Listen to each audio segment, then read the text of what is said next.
Bonjour, je suis ravi de vous retrouver pour un nouveau numéro de Lex Inside, votre émission consacrée à l'actualité juridique.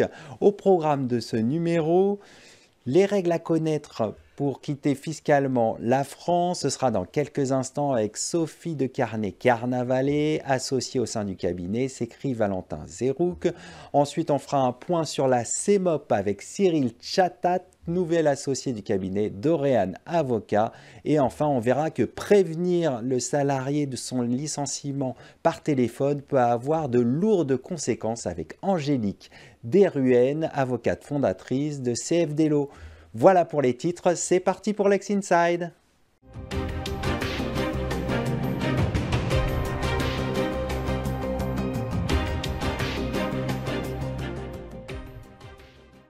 On commence ce Lex Inside. Quelles sont les questions à se poser quand on veut quitter fiscalement la France? On en parle tout de suite avec mon invité, Sophie de Carnavalet, associée au sein du cabinet s'écrit Valentin Zerouk.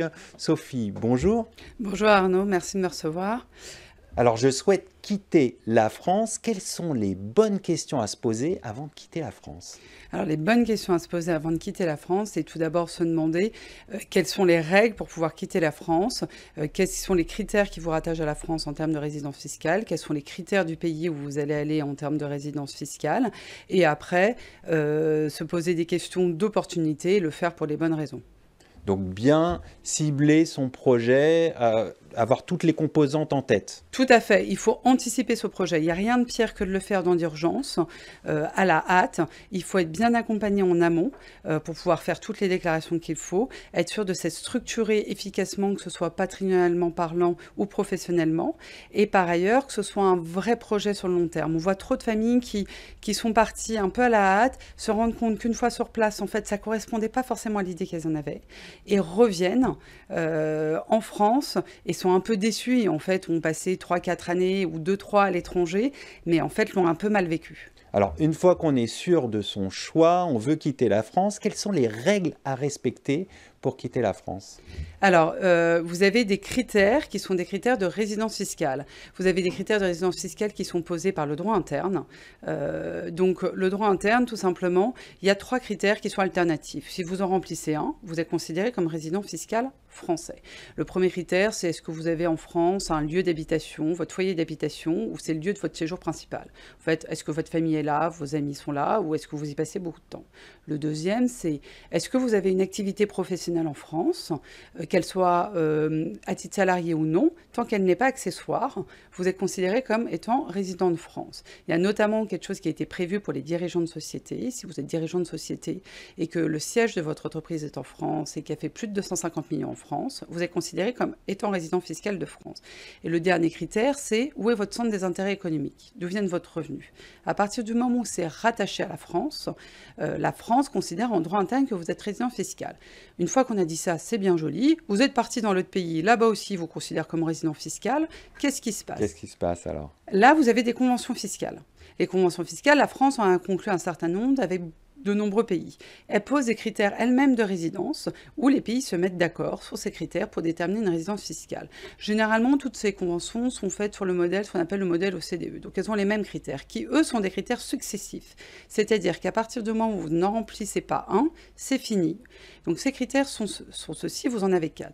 Le premier, c'est on va considérer que vous êtes résident fiscal du pays où vous avez votre foyer d'habitation. C'est quoi votre foyer d'habitation? C'est en fait le lieu où vous vivez. Vous avez une maison Lieu de à votre résidence. disposition. Tout à fait. Un bien immobilier à votre disposition qui est libre. Ça, c'est le premier. Le deuxième, c'est où va être le centre de vos intérêts vitaux? Où va être le centre de vos intérêts économiques? Le centre des intérêts vitaux, c'est votre famille, vos enfants, vos parents, vos amis, les associations auxquelles vous avez adoré, votre vie culturelle, où vous votez. Le centre des intérêts économiques, c'est d'où viennent vos revenus. Et on regarde vraiment les revenus. Si vous avez une holding patrimoniale en France et vous versez des dividendes, vous avez des revenus. Si vous avez des biens immobiliers qui sont loués en France, vos revenus viennent de France. Vous avez une activité professionnelle en France, ils viennent de France. Il n'y a aucun critère qui prévaut sur le centre des intérêts vitaux, le centre des intérêts économiques. Donc si vous les remplissez dans les deux pays, typiquement vous avez des revenus en France et votre famille est à l'étranger avec vous, on regarde le critère d'après. Le critère d'après, c'est où est-ce que vous passez le plus de temps. Donc le pays où vous êtes le plus, donc il faut que ce soit le pays où vous passez le plus de temps par rapport à tous les autres pays, que ce soit pas seulement la France. Si vous voyagez beaucoup, il faut que ce soit le pays qui soit primordial. Et si on n'arrive pas à déterminer, ça va être le critère de la nationalité. Donc si vous avez la nationalité française, vous êtes parti à l'étranger et que vous remplissez aucun des autres critères, bah, vous retournez sur une résidence fiscale française. Bien sûr. En définitive, ce qu'on comprend, c'est compliqué de quitter sa résidence fiscale d'origine. Donc quitter la France, ça suppose quand même un certain nombre de règles à respecter que vous venez d'édicter. Tout à fait, il faut s'être organisé. Pour moi, le secret, c'est d'anticiper son départ. En fait, c'est ce que je disais au tout début, il ne faut pas partir à la va-vite. Il doit être anticipé pour être sûr que ce transfert, il est efficient. Efficient, ça veut dire quoi? Que vous êtes bien considéré au titre de la Convention comme résident fiscal de l'autre pays. Donc ça va passer par... Simplement, le premier critère, le foyer d'habitation. Bah, ce foyer d'habitation-là, parfois, il faut accepter de le vendre, comme votre maison en France, votre appartement, il faut accepter de le vendre ou de le faire occuper à l'année, par exemple. Parce que dès lors que vous avez un bien immobilier, vous êtes sur le régime d'imposition français. C'est ça, tout à fait. En fait, vous êtes rattaché par le premier critère conventionnel. Donc, vous avez toujours rattaché à la France une fois que vous avez un foyer d'habitation en France. Alors, ça peut être un appartement comme ça peut être, et ce qu'on voit souvent, en fait, la résidence secondaire, la résidence familiale. On ne veut pas la vendre. Donc, on ne veut pas la vendre, elle est à notre disposition. Et on ne la loue pas à l'année, parce que c'est compliqué pour les résidences secondaires de les louer à l'année. Donc, en fait, on se retrouve à remplir le critère dans les deux pays, parce que le pays où on a transféré notre résidence, bah là, on a aussi un foyer d'habitation. Donc, on va regarder le deuxième critère. Et le deuxième critère, le centre des intérêts vitaux. Normalement, si les choses ont été bien faites, la famille, elle est venue avec nous, les enfants. Si vous êtes célibataire, bon, vous avez recréé une vie sur place, vous pouvez montrer que votre centre des intérêts vitaux, il est là-bas. Centre des intérêts économiques, c'est plus compliqué. C'est plus compliqué. On va conclure là-dessus. Merci d'être venu sur notre plateau. Avec grand plaisir. Merci Arnaud.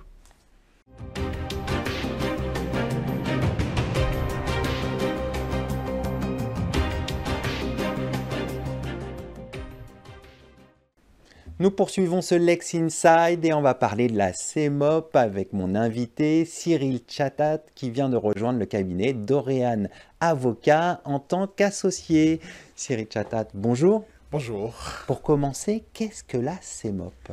Alors la CMOP, c'est un outil de coopération qui a été créé par une loi de juillet 2014, qui est surtout qui vient permettre en fait aux personnes publiques de pouvoir nouer des partenariats avec des opérateurs privés dans le cadre d'une CMOP, donc qui en fait a à peu près le même statut qu'une SEM, à ceci près que contrairement à une SEM où il faut au moins 7 actionnaires, dans la CMOP il en faut au moins 2. Donc on a une collectivité et on a un opérateur, personne privée ou un groupe d'opérateurs, avec un but unique, comme l'indique le libellé même de la CMOP. C'est une société d'économie mixte à opération unique, avec un objectif qui est très, très précisé par la loi, donc des opérations d'aménagement, de construction, de production de logements, de mission de service public, de mission d'intérêt général. Voilà. Donc c'est un véhicule d'intervention des collectivités publiques, donc qui est assez orienté sur des opérations assez précises, avec un intérêt qui est assez fort pour la personne publique, c'est que par ce biais-là, ça lui permet de créer une structure dans laquelle elle est actionnaire, où elle garde la main, où elle peut bénéficier de l'apport de l'opérateur privé qui en général est un professionnel, et ça permet comme ça de construire des grandes opérations d'aménagement, de construction, tout ce qui est un peu trait, pour ce qui me concerne, à l'aménagement et à la production de logements. Donc on voit donc la CMOP, c'est un acteur public, une personne privée pour une opération unique, mais quels sont les avantages? Alors les avantages sont multiples. Le premier avantage, c'est que par ce biais-là, la personne publique, elle va passer un seul contrat, donc c'est une seule mise en concurrence, par laquelle elle va choisir la personne privée, donc qui va intégrer la CMOP qui est créée.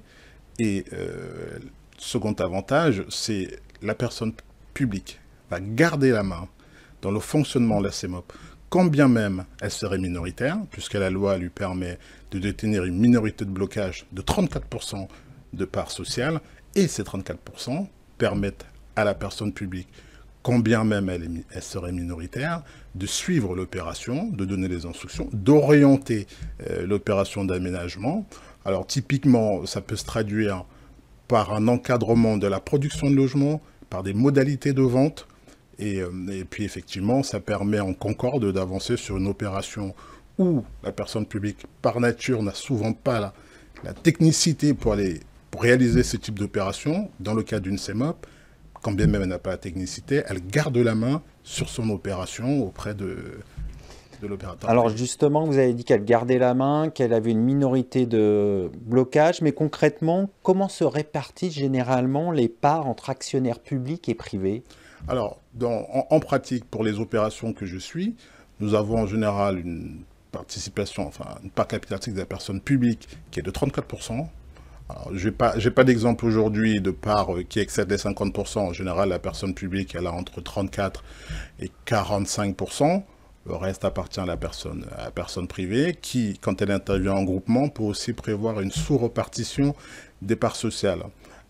Et d'ailleurs, à ce sujet, il y a parfois des réticences de certaines collectivités qui ne savent pas trop comment va évoluer le contrat. Un cas pratique, c'est une CEMOP que j'ai suivie, c'est la CEMOP de Châtenay-Malabry, où en fait, en cours d'opération, on a fait rentrer dans le capital de la CEMOP la Caisse des dépôts, qui est venue récupérer 16% des parts qui appartenaient initialement à la personne privée. Et donc on a obtenu une réponse ministérielle qui est venue expliquer comment, en cours de contrat, un partenaire pouvait entrer dans la CEMOP sans qu'on ne puisse y déceler un changement d'objet ou une modification du but de la CEMOP. Est-ce que vous avez d'autres exemples comme ça pour illustrer ce qu'est une CEMOP, l'exemple type de CEMOP? L'exemple type de CEMOP, je vais prendre l'exemple de Châtenay-Malabry parce que c'était la première CEMOP d'aménagement d'Île-de-France, enfin de France plutôt. C'est une opération qui trouve son siège sur l'ancien site de l'école centrale. Donc, quand l'école centrale a déménagé, la ville de Châtenay-Malabry a lancé une procédure de CEMOP. Mon client a été désigné avec un objectif à 2027 de produire 2500 logements. On en a aujourd'hui à plus de 600 qui sont déjà sortis de terre. On a le siège de Lidl sur cette CEMOP-là. Donc les enjeux sont importants. Les enjeux sont importants, très importants. Donc on a été accompagné, ma cliente est accompagnée par des banques et l'évolution se fait de manière très fluide avec une collectivité qui est vraiment force de proposition dans l'opération, qui a demandé un séquençage de livraison d'immeubles, une modalité de cession. On est passé de ventes directes à des ventes en lot, à des bailleurs sociaux, à des investisseurs. Donc c'est vraiment un système qui aujourd'hui marche très bien, fonctionne très bien, malgré les premières réticences initiales, parce qu'on se demandait un peu ce que c'était que cet objet, cet ovni dans l'environnement. Alors vous dites que ça marche très bien, mais est-ce qu'il y a des limites quand même à cet outil ? Alors oui, il y a des limites, mais c'est des limites qu'on peut très facilement évacuer dès lors que la personne publique est très investie, est partie prenante, suit son opération. Alors il y a une limite qui a été longtemps soulevée par les opérationnels et par les opérateurs du marché, qui était de dire que l'objet de la CEMOP était difficilement modifiable en cours d'exécution. Alors ça, j'ai envie de dire que c'est une fausse limite, puisque de toute façon, dès lors qu'il s'agit d'un organe, enfin d'une structure d'aménagement, donc de toute façon, elle a un objet unique, mais cet objet unique, il appartient aux parties de la nourrir en amont de l'opération, en y prévoyant plusieurs séquences, plusieurs objets. Mais alors, ceci dit, les objets doivent être tous liés. Donc, si on est dans c'est au moment de la définition des besoins. Définition des besoins, voilà. Alors, à ce moment-là, la personne publique doit être très, très diligente, très efficiente sur ce qu'elle veut exactement.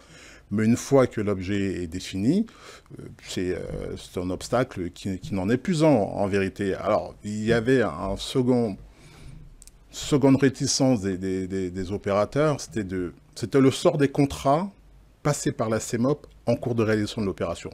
Parce que, comme je l'ai dit tantôt, le principe de la CEMOP, il est assez simple au début. Donc, on a un contrat unique, il y a un opérateur privé qui arrive, il a une seule mise en concurrence au début, donc il est mis en concurrence pour intégrer la CEMOP. Donc, c'est très balisé. C'est très balisé. Donc, initialement, ce qui se fait très bien et ce qui fonctionne très bien, c'est que les opérateurs, ils arrivent en désignant leurs sous-traitants. Ça permet de faire un seul appel d'offres. La personne publique sait exactement qui interviendra dans l'acte de construire. Donc, elle a tous les sous-traitants fléchés.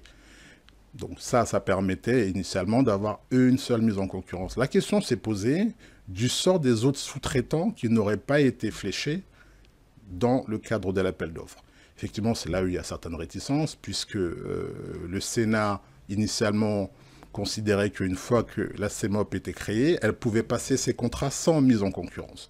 L'Assemblée nationale n'a pas retenu ce dispositif en disant non, s'agissant des sous-traitants, moi je vous renvoie aux règles de la commande publique. Depuis quelques années, enfin, depuis 2 ans exactement, on commence à avoir des premières décisions sur cette problématique. Et c'est quoi les tendances? Alors les tendances, c'est que les sous-traitants désignés, il n'y a pas de mise en concurrence pour eux une fois que la CEMOP est créée. Pour les autres sous-traitants, si l'opérateur se rend compte qu'il a besoin d'autres prestataires, à ce moment-là, il y a une mise en concurrence, mais le marché conclu est un marché privé soumis au Code de la commande publique. D'accord. Ce qui veut concrètement dire qu'on va passer un marché du Code de la commande publique, mais étant un marché public, on a toute une série de dispositions qui permettent d'engager une procédure assez légère pour ces sous-traitants qui arrivent après la constitution de la CEMOP. Ce qui fait qu'on arrive en fait à un mécanisme qui est assez fluide, qui fonctionne assez bien, puisqu'à ce moment-là, les opérateurs, ils ont une obligation à la commande publique qui est assez légère par rapport au marché public, parce qu'on parle de marché privé. Donc ça, c'est sur la partie contractuelle, et puis sur la partie fonctionnement de la CEMOP, il y a une minorité d'ondes de blocage que j'ai cité tout à l'heure. Il y a les modalités de désignation. Dans une CEMOP, c'est la personne publique qui sera présidente du directoire, si c'est une CEMOP du directoire, président du conseil de surveillance. Donc elle garde la main. Elle garde la main jusqu'au bout de l'opération. Pour terminer, vous diriez que 10 ans après la création de cet outil, la CEMOP, c'est un outil efficace pour les politiques publiques? Oui, c'est un outil très efficace. De mon point de vue, c'est vrai qu'il y a eu des réticences originelles, mais aujourd'hui, on est dans un schéma qui fonctionne assez bien. Et effectivement, là encore, tout dépend, contrairement à ce qu'on pourrait croire, tout dépend de la personne publique. Une personne publique diligente qui maîtrise ses besoins pourra très bien fonctionner en CEMOP sur une opération au long cours avec des enjeux importants, puisque c'est un dernier point qui me paraît intéressant à souligner, c'est que cette maîtrise de la personne publique, elle ne l'a pas que sur la phase opérationnelle, elle a aussi sur la phase d'investissement, de financement. Ça, c'est important. Voilà, sur les CEMOP, on fait parfois appel à des banques. Dans certaines CEMOP que je suis, on fait appel à des banques. Et la personne publique a son mot à dire sur le montant de l'investissement, le montant de l'emprunt qui est demandé. On a même certaines opérations où la personne publique est regardante sur la banque qui va investir. Donc elle a une vue d'ensemble sur l'ensemble de l'opération. Jusqu'à la sortie, jusqu'au bout du projet. Et on va conclure là-dessus. Merci d'être venu sur notre plateau. Je vous remercie.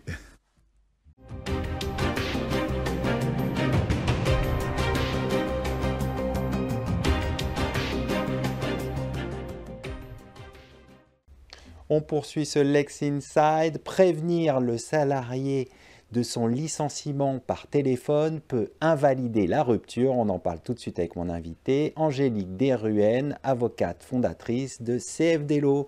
Angélique, bonjour. Bonjour Arnaud. Alors, avertir par téléphone le salarié de sa rupture de son contrat avant l'envoi de la lettre de licenciement peut être lourd de conséquences.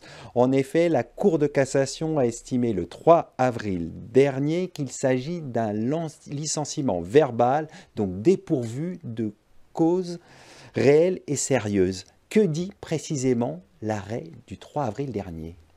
Oui, donc effectivement, tout à fait. On a eu cet arrêt de la Cour de cassation le 3 avril dernier. Donc, je reprends les faits rapidement. Donc, en fait, en l'espèce, un DRH avait estimé utile, en fait, de prévenir le salarié le jour même de la notification du licenciement que la personne allait recevoir sa lettre de licenciement. Donc, bon, souvent, c'est vrai que les DRH, les employeurs aiment bien prévenir le salarié par courtoisie. Je veux dire, on travaille l'un à côté de l'autre, c'est quand même plus sympa de prévenir. Ça semble normal. Ça semble logique. Et en plus, en l'espèce, on peut se dire, il y a déjà eu la convocation entretien préalable. Il y a déjà eu l'entretien préalable. Le processus est largement engagé. Il y a eu les délais incompressibles d'attente avant de notifier. C'est le jour même. On peut se dire, mais il n'y a pas de risque à faire part d'une décision qui est prise. Franchement. Et en l'espèce, malheureusement, la courtoisie ne fait pas du tout bon ménage avec la Cour de cassation, puisque la Cour de cassation, elle fait totalement fi de ses intentions, qu'elles soient louables ou non. Elle applique sa jurisprudence qui est rigoureuse, qui est que la rupture du contrat de travail se situe au jour où l'employeur a manifesté son intention d'y mettre fin.